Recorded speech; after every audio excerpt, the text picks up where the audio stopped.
Sir నమస్కారం sir. నమస్కారం అండి. సార్ ఆర్‌వి చంద్రవదన్ అంటే ఫైర్ ఆఫీసర్ అండి. ఫైర్.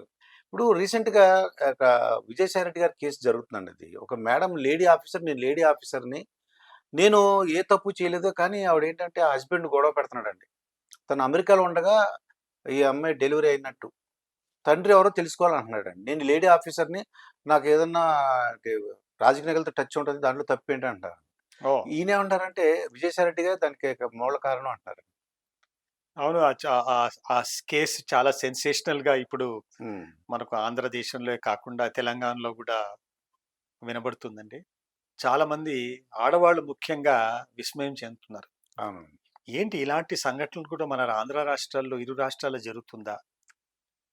ఆఫ్‌కోర్స్ గతంలో అనేకమైన ఇలాంటి ఉదంతాలు జరిగాయి. ఇలాగా న నిర్భయంగా బయటికొచ్చి హ్మ్. ఈ పడక గదిలో జరిగిన పొరపాట్లనండి, ఏమననండి, విచ్చలవిడి శృంగారం అనండి, హ్మ్. వాటి మీద ఇట్లా బహిరంగంగా చర్చించటం, వెలుగులో రావటం హ్మ్. చాలా శోచనీయ విషయం. దీని ద్వారా ఏమవుతుందంటే పబ్లిక్ లైఫ్ దిగజారిపోయింది. హ్మ్. ఇవాళ అధికారులనండి, లేకపోతే అనధికారులు ముఖ్యంగా రాజకీయ నాయకులు, వాళ్ళు పనితీరు పట్ల ప్రజలు చాలా క్లోజ్‌గా గమనిస్తుంటారు. వాళ్ళ వ్యక్తిగత జీవితాలు గూడా వాళ్ళ స్క్రూటినీలో ఉంటుంది. మనం హ్మ్. అనుకుంటాం నేను వ్యక్తిగతంగా ఏమి చేసినా, తెర వెనకాల ఏమి చేసినా హ్మ్. ఎవరికీ ఏమి తెలీదు. అది ప్రైవేట్ తెలిసినా లైఫ్. గూడా ప్రైవేట్ లైఫ్ వాళ్ళకేం సంబంధం అని. కానీ ఈ రోజుల్లో public life, private life distinction చాలా దగ్గరైపోయిందండి. ఏది ప్రైవేట్ లైఫు, ఏది పబ్లిక్ లైఫ్ అనేది హ్మ్. చెప్పే స్థితిలో లేం మనం. ఎందుకంటే దీనికి మన ప్రవర్తనే కారణము. ఇవాళ ప్రసార మాధ్యాలనండి, ఇప్పుడు మనకు సోషల్ మీడియా ఉంది కాబట్టి, సోషల్ మీడియా వచ్చిన తర్వాత హ్మ్.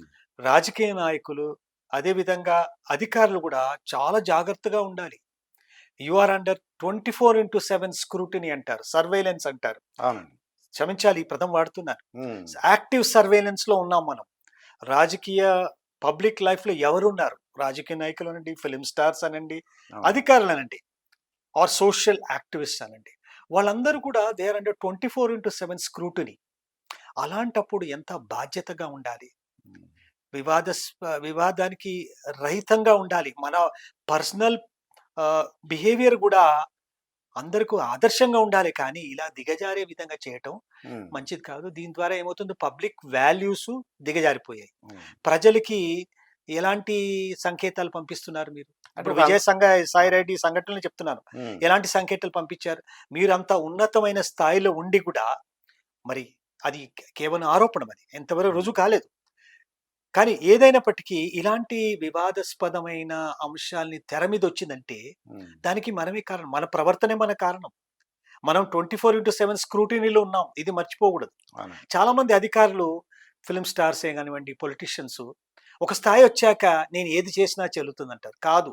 హ్మ్. మీరు ప్రజల్ని ప్రభావితం చేస్తున్నారు. అనేక కోణాల నుంచి చేస్తున్నారు. కానీ ఈ కోణాన్ని గూడా వెలుగులో వస్తే ఖచ్చితంగా మీ యొక్క వ్యక్తిగత జీవితం మీద వాళ్ళ ప్రశ్నించే హక్కుంది. హ్మ్. ఏమంటారు? అంతే అంతే కదండి మరి. నేచురల్లీ. ఆ! వాళ్ళు ఒక అందమైన ఒక ఆఫీసర్ ఉన్నారనుకోండి. ఇప్పుడు భయపడి అంటే ప్రజలు ఇంకో రకంగా ఆలోచిస్తారండి. ఒక అందమైన ఆఫీసర్ ఉన్నారనుకోండి. ఇది చాలా యంగ్ ఎనర్జిటిక్ లేడీ ఆఫీసర్ అనుకోండి.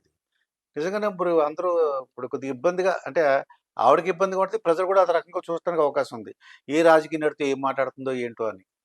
అది ఓవరాల్‌గా there is a decadence in the values అండి. హ్మ్. మనకు ప్రమాణాలు టోటల్‌గా కోల్పోయామండి. ఇవాళ వ్యక్తిగత జీవితాల గురించి ఎవరు గూడా హ్మ్. మాట్లాడేవారు కాదు. హ్మ్. కానీ దురదృష్టవశాత్తు వ్యక్తిగత జీవితాలు వెలుగులో వస్తుంది. వాళ్ళు చేసే మంచి పనులు అది హ్మ్. వెలుగులో రాట్లేదు. అంటే సమాజం ఎంత గట్టిగా క్లోజ్‌గా స్క్రూటినైజ్ చేస్తుంది. హ్మ్. ని ని నిరంతరము పర్యవేక్షిస్తున్నారు మన జీవితాల్ని. అవునండి. అలాంటప్పుడు మనం ఎలా ఉండాలి? ఆదర్శంగా ఉండాలి. ఎలాంటి అనుమానాలకు తావీయకుండా మనం పని చేయాలి. మన ప్రవర్తన గూడా వ్యక్తిగత ప్రవర్తన గూడా అలాగే ఉండాలి. సో, అవునండి. That is why they say Caesar's wife should be above board అంటారు. Okay. So, hmm. Politicians, film stars, industrialist all big social personalities ఇవాళ సోషల్ మీడియా వచ్చిన తర్వాత hmm. They have to be above board. So, దానికి పర్సనల్‌గా వాళ్ళ behaviour, వాళ్ళ కండక్టు, వాళ్ళు ఎవరితో మాట్లాడుతున్నారు, హ్మ్. ఎలాంటి షోస్‌కు వెళ్తున్నారు, మీరెక్కడెళ్ళినా గూడా మీడియా మిమ్మల్ని వెంబడిస్తుంది. అవునండి. అది తప్పదు. అవును. కాబట్టి జాగ్రత్తగా ఉండాలి. మరి ఈ ఉదంతం నేను అనుకుంటా ఖచ్చితంగా ఆంధ్రాలో ఇది చాలా కుదిపించిందండి. ఆడవాళ్ళు అందరూ కూడా నేను ఇవాళ ఇద్దరు ముగ్గురితో మాట్లాడుతుంటే హ్మ్. ఆవిడ ప్రత్యేకంగా ఈ విషయాన్ని కూడా చెప్పారు. మగవాళ్ళు చాలా జాగ్రత్తగా ఉండాలి. మగవాళ్ళే కాదు ఆడవాళ్ళు కూడా అవునండి. ఇద్దరికీ వర్తిస్తుంది ఇది. మరి ఇది ఏ రకంగా వెళుతుంది? ఎంతవరకు వెళుతుంది? వేచి చూడాలి. ఇక్కడ అచ్చు. ఇందులో ఉన్న వ్యక్తి హ్మ్. ఆయన గత ప్రభుత్వంలో కీలకమైన పదవిలో ఉన్నాడాయన. అవును. ఒక అడ్వైజర్‌గా ఉన్నాడనుకుంటాను. అవునండి. ఒక chief adviser. Number 2 in the cabinet. విశాఖపట్నానికి ఒక ఇన్‌చార్జ్‌గా ఉన్నారండి. ఇన్‌చార్జ్‌గా అవును. ఉన్నారు. కానీ he was number 2 almost next to అవును. ద చీఫ్ మినిస్టర్ అవునండి. విజయసాయి రెడ్డి గారు. హ్మ్. అలాంటప్పుడు విజయసాయి రెడ్డి మీద ఆరోపణలు రావడం చాలా చాలా దురదృష్టకరం. ఏదైనప్పటికీ అది కేవలం ఆరోపణం. హ్మ్. ప్రతి every accused person should be given an opportunity అండి. Okay. And nobody is guilty till such time he is proved guilty. Okay. So అదే. ఇది కేవలం ఆరోపణం. హ్మ్. ఈ ఆరోపణలో మధ్యలో ఏమవుతుంది? TRP ratings పెరుగుతుంటాయి.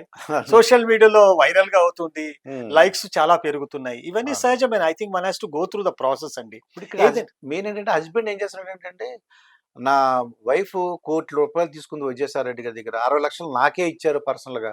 1,60,00,000 క్యాష్ తీసుకున్నాము. ఇలా చెప్పేస్తున్నాడండి అతను. నేను అనుకుంటాను ఏమి హ్మ్. అది ఆయన వెనకాల హ్మ్. పూర్తి దర్యాప్తు చేస్తే తప్ప అవును. ఏది కూడా వాస్తవాలు వెలుగులో రావు. ఎందుచేత ఆయన అలా చేస్తున్నారు? ఏ హ్మ్. కారణాల చేత చేస్తున్నారు? హ్మ్. దీని వెనకాల ఏమన్నా రహస్యం దాగుందా? ఇంకేమన్నా పెద్ద ఆలోచన ఏమైనా ఉందా? ఓకే. కుటిలమైన ఆలోచన ఉంది. We cannot rule out. So, hmm. Personal relations are very, very dicey అంటారు. ఓకే అండి. అది unless and moreover it doesn't stand the scrutiny in the court of law. Okay. Ultimately court of లాలో వెళ్ళినప్పుడు evidence should be పక్కా. అది. And how do you going to prove evidence in this? ఇందులో ah! DNA test చేస్తారా? లేకపోతే ఏం test చేస్తారు? హ్మ్. ఇది ఐవీఎఫ్ ద్వారా కన్సీవ్ అయిందని చెప్పారు. అవునండి. వాటెవర్ హ్మ్. It is. హ్మ్. సో, కాబట్టి I think it's a very, very challenge to the కానీ అది. ప్రజా జీవితంలో ఉన్న వాళ్ళకి ఇది ఒక హ్మ్. పెద్ద చెప్పబెట్టండి. చాలా అవును. జాగ్రత్తగా ఉండాలా. అవునండి. ఆ! వ ఇక్కడే కాదు ఇది ఒకటే ఉదంతం కాదు. అనేక ఉదంతాలు ఉంటాయి. అవన్నీ వెలుగు రావట్లేదు. ఇప్పుడు అవునండి. వస్తుంది. హ్మ్. ఎందుకంటే ఈ అమ్మాయి సాహసం చేసింది కాబట్టి. ఓకే అండి. కానీ విషయం ఏంటంటే అధికారంలో ఉన్నప్పుడు ఎందుకు రాలేదు? అధికారం కోల్పోయినాక ఎందుకొచ్చారు? హ్మ్. దీని మీద ప్రజలు కొంచెం ఆలోచించాలి. ఏమంటారు? అదే అండి. అంటే వాడు అధికారంలో ఉన్నప్పుడు భయపడి ఉంటాడు. నా ఉద్దేశ్యం ఏంటంటే, ఆ! అధికారంలో ఉన్నప్పుడు భయపడి ఉండుంటాడు. అధికారం మారింది, కూటమి ప్రభుత్వం వచ్చింది కాబట్టి, ఆయన ముందుకొచ్చాడేమో నాకనిపిస్తుందండి. ఇంకోటి ఆయనేంటంటే, నాకు ఇంత టైం పట్టింది ఎవిడెన్స్ తీసుకోవడానికి, మరి నేను ఎవిడెన్సెస్ కలెక్ట్ చేసుకోవాలి కదా! అంటాడతను. హ్మ్. అందువల్ల లేట్ అయిందన్నాడు. ఇది ఏదైనా ఒకటి మనం వేచి చూడాలి. ఏ హ్మ్. రకంగా ఇది వివాదానికి ఆల్రెడీ వివాదం స్థితికి వెళ్ళింది. అవును. కానీ ఏ రకంగా ఇది ఎండ్ దీన్ని అవుతుంది. ఎండ్ అవుతుంది అది వేచి చూడాలి. అది ఉత్కంఠభరితమైన అంశం అది. అవును. ఇది ఎక్కడి వరకెళ్తుంది అంటే, అక్కడున్న భూములకి, ప్రేమ సమాజం భూములకి ఏదో నేను హెల్ప్ చేశాను, అందుకే నాకు డబ్బులొచ్చినియి, అలా చెప్పిందటండి. ఏదో ఆ! ఉంటుందండి. ఏదో అది. ఇన్‌ఎక్స్‌ప్లికబుల్ రీజన్ ఉండొచ్చు కారణం. అది. హ్మ్. దాని మీద మరి ఇప్పుడు నేను ఒకటే ప్రశ్న అడుగుతున్నానండి. హ్మ్.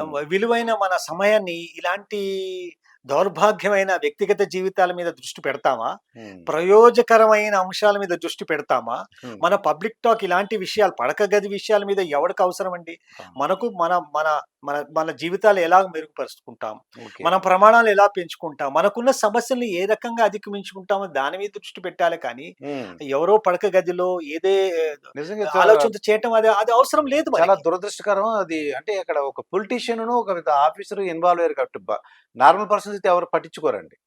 మేబీ మరి మీరన్నట్టు వాళ్ళు ఎక్స్‌ప్లెయిన్ చేయాలిప్పుడు. వాళ్ళు అవునండి. హ్మ్. బట్ మీన్ వైల్ మంచి మసాలా పబ్లిక్ అంతా ఇప్పుడు. అది బాగా ఎంటర్‌టైన్‌మెంట్.